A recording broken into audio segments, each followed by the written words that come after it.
तो आज हम पढ़ने जा रहे हैं पैरेलल रिएक्शंस। पैरेलल रिएक्शंस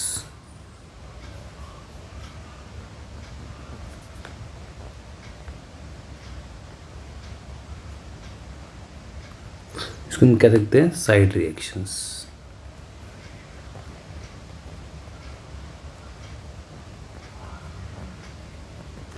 इसमें क्या है, कोई एग्जांपल लेते हैं हम कि अभी तक हमने जो पढ़ा वो हमने पढ़ा था कि भाई ए से बी फॉर्म हो रहा है। ए से बी फॉर्म हो रहा है, ये कैसी रिएक्शन है? सिंपल रिएक्शन है। अब हम क्या पढ़ेंगे कि भाई ए है, ए से ही बी फॉर्म हो रहा है और ए से ही सी फॉर्म हो रहा है, और इसका जो रेट कांस्टेंट है वो K1 है, इसका जो रेट कांस्टेंट है वो K2 है। तो अब हमें बताना है कि अब इफेक्टिव ऑर्डर क्या होगा, या हमें बताना है कि इफेक्टिव एक्टिवेशन एनर्जी क्या होगी, या इफेक्टिव रेट क्या होगा। वो सारा हमें बताना है, जो हम पढ़ेंगे इसमें हम पैरेलल रिएक्शंस में। चलो करते हैं स्टार्ट। सबसे पहले क्या हुआ, अभी हमने कहा कि ए से बी फॉर्म हो रहा है। मैं दो रिएक्शन को लेकर चलता हूँ पैरेलल में। ए से बी फॉर्म हो रहा है और ए से सी फॉर्म हो रहा है। अगर हम इसकी बात करें तो रेट क्या होगा, R1 रेट क्या हो जाएगा, minus dA/dt is equal to, क्योंकि ए यहाँ पे क्या है, रिएक्टेंट है। ये क्या है, रिएक्टेंट है, तो क्या हो जाएगा, ये माइनस, ये हो जाएगा आपका K A। इसको मैंने 1 मान लिया तो K1 A हो गया। यहाँ पर अगर करते हैं इस रिएक्शन के लिए तो ये हो जाएगा आपका R2, और ये क्या हो जाएगा, minus dA/dt is equal to क्या हो जाएगा, K2A। इसका K2 दे रखा था, इसका K1 दे रखा था। क्लियर है। अब मैं अगर इस रिलेशन के लिए देखूं तो इसके लिए मेरा रेट क्या आ रहा था, माइनस dA/dt। ये ओवरऑल रेट के लिए हो गया। अभी किसकी इक्वल होगा भाई, ये जो ये मेरे यहाँ पर dt आ रहा है ये, और ये इसको सम कर दिया, इसको मैंने ऐड कर दिया, तो K1 A प्लस K2A। ये ओवरऑल रेट हो गया मेरा। जो ओवरऑल रेट मेरा आया वो क्या आया, minus dA/dt is equal to K1 plus K2 into में क्या आ गया, A, मतलब कंजर्वेशन ऑफ A हो गया। तो रेट मेरा क्या होता है, रेट मेरा क्या होता है, K, अगर मान लें कि K है तो K' A हो गया, क्योंकि फर्स्ट ऑर्डर की रिएक्शन है। जो ये हम पढ़ रहे हैं जो रिएक्शंस है, इसका जो ऑर्डर होगा, इसका ऑर्डर क्या होगा, ये फर्स्ट ऑर्डर की रिएक्शन है, फर्स्ट ऑर्डर रिएक्शन। तो यहाँ पे K A हो गया, K' A हो गया मेरा ये, क्योंकि अगर मैं ओवरऑल रेट ले रहा हूँ, अगर मैं बात करूँ तो A मेरा रिएक्टेंट है और फर्स्ट ऑर्डर है तो K⁻1 हो गया।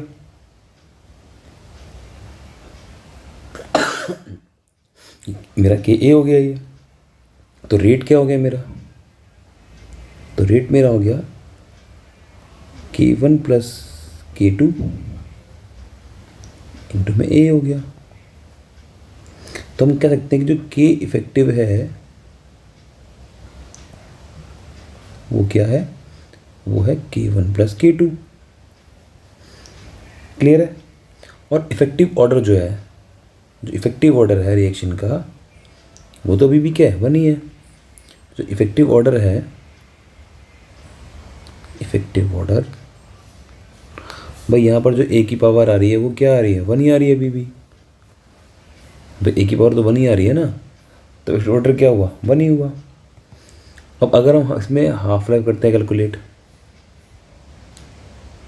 हाफ लाइफ, अब आपको पता है हाफ लाइफ का फॉर्मूला क्या होता है।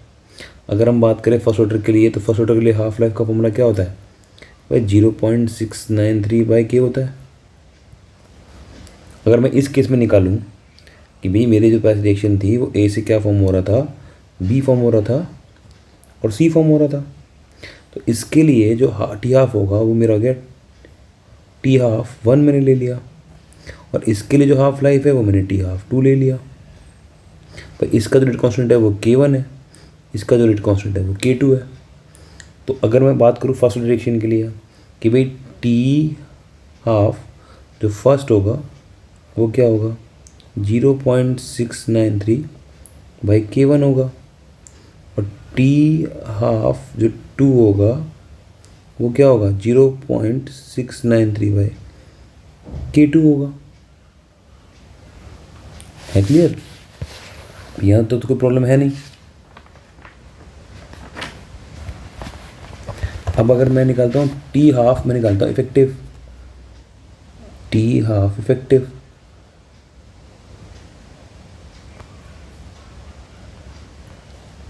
तो वो क्या होगा 0.693 divided by K1 plus K2 हो जाएगा। क्लियर है भाई? हाफ लाइफ होता क्या है 0.693 अपॉन में K होता है, और जो इफेक्टिव K था वो क्या था K1 प्लस K2 था। ये ऊपर कर चुके थे यार K इफेक्टिव। भाई T इफेक्टिव क्या होगा 0.693 अपॉन में K इफेक्टिव, और K इफेक्टिव क्या आ रहा था K1 प्लस में K2 आ रहा था। इसको सॉल्व कर लेते हैं और इसको सॉल्व करते हैं, तो ये क्या हो जाएगा हमारा। अब अच्छा, अब हाफ लाइफ से अगर मैं यहाँ से K1 का वैल्यू निकालूँ तो क्या हो जाएगा, ये आपका हो जाएगा 0.693, और यहाँ से आपकी वैल्यू आ जाएगी 0.693 डिवाइड बाई T1, T12 मतलब 1 वाला, प्लस 0.693 डिवाइड बाय जो T12 होगा वो कौन सा वाला हो जाएगा सेकंड वाला। यहाँ से अगर मैं एलसीएम कॉमन ले लूँ तो 0.693 कॉमन आ जाएगा, तो ये वाला फैक्टर इन दोनों से क्या हो जाएगा कैंसिल आउट हो जाएगा। तो हमारा जो T इफेक्टिव आ रहा था, T इफेक्टिव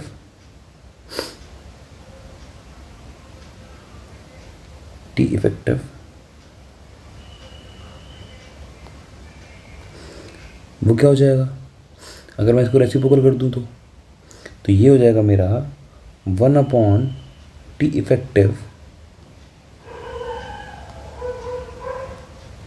इक्वल टू हो जाएगा 1/हाफ लाइफ 1 प्लस 1/हाफ लाइफ ऑफ 2। ये आपका हो जाएगा ओवर ऑफ हाफ लाइफ। ये कैसे ऐड हो रहा है, जैसे हम रेजिस्टेंस को ऐड करते हैं ना पैरेलल सीरीज में, वैसे नहीं ऐड कर रहे हैं। तो ये आपका जो T इफेक्टिव हो जाएगा। अब बात कर लेते हैं इफेक्टिव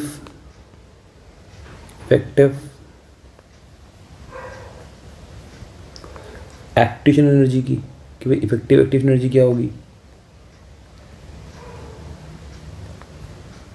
इफेक्टिव एक्टिवेशन एनर्जी क्या होगी भाई, हमने पढ़ा था अभी कि K जो इफेक्टिव था वो क्या है K1 प्लस K2 है, और एर्नेस्ट के अकॉर्डिंग एर्नेस्ट क्वेश्चन हमने पढ़ी थी कि K इक्वल टू क्या होता है A EA/RT होता है।